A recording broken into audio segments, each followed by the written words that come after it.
আলুটা আমি কেটে নিচ্ছি। আজকে চিকেন রান্না হবে। গোটা গোটা রসুনগুলো কেটে নিয়েছি, আদা পেঁয়াজ রসুন সব রেডি করে নিয়েছি। কড়াই আমি তেল দিয়ে দিলাম পরিমাণ মতো। তেলটা গরম হওয়া অবধি অপেক্ষা করব। হলুদটা আমি দিয়ে দিলাম। আলু ভাজতে গেলে হলুদটা দিলে সুন্দর একটা কালার আসবে, আলুটা বেশ লাল লাল হবে।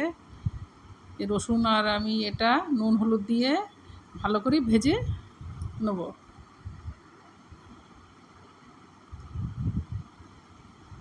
আলুটা আমার ভাজা রেডি। আলুটা আমি তুলে নিচ্ছি।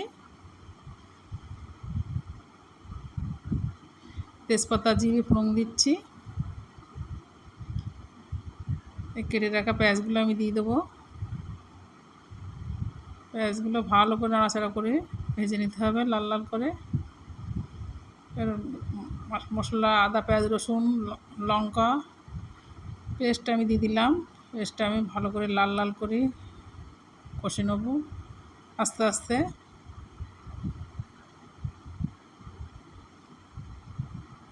মশলাটা প্রায় আমার রেডি।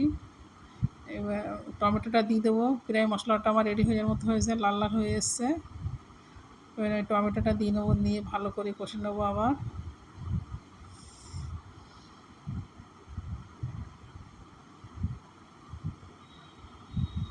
একটু হলুদ দিয়ে দিলাম।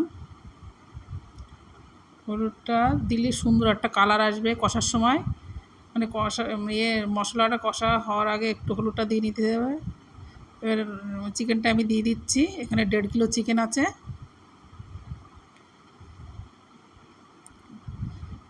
লেগ পিসটা আমার ছেলে বৌমা লেগ পিস খেতে খুব ভালোবাসে। আস্তে আস্তে কষে নিতে হবে। নুনটা আমি দিয়ে দিলাম পরিমাণ মতো। এবার আস্তে আস্তে সুন্দর করে নাড়বো, নেড়ে আস্তে আস্তে যাতে না লেগে যায় কড়াই। ঢাকা দিয়ে দিলাম। ঢাকাটা আমি খুলে নিলাম।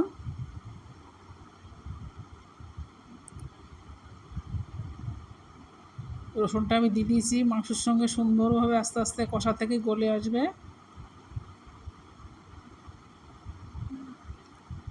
কালারটা এসছে দেখুন বন্ধুরা, সুন্দর একটা কালার এসছে।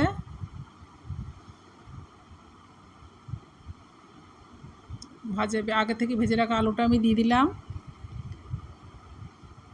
মাংসের সঙ্গে সুন্দর করে আলুটাও কষে নেব।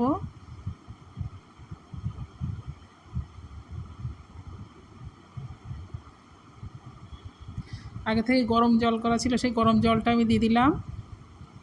আপনারা অবশ্যই গরম জল দেবেন। গরম জল দিয়ে মাংস রান্না করলে মাংসটা আরও বেশি সুন্দর হয়। ঠান্ডা জল দেবেন না, গরম জলটাই দেবেন।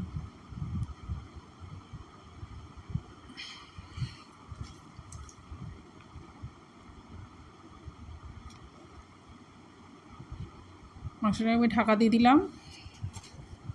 ঢাকনাটা আমি খুলে নিলাম।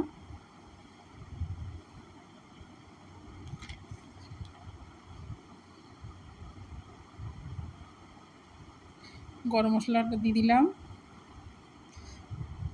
মাংসটা আমি নামিয়ে নিচ্ছি। হয়ে গেলে আবার মশলা চিকেন কারি রেডি।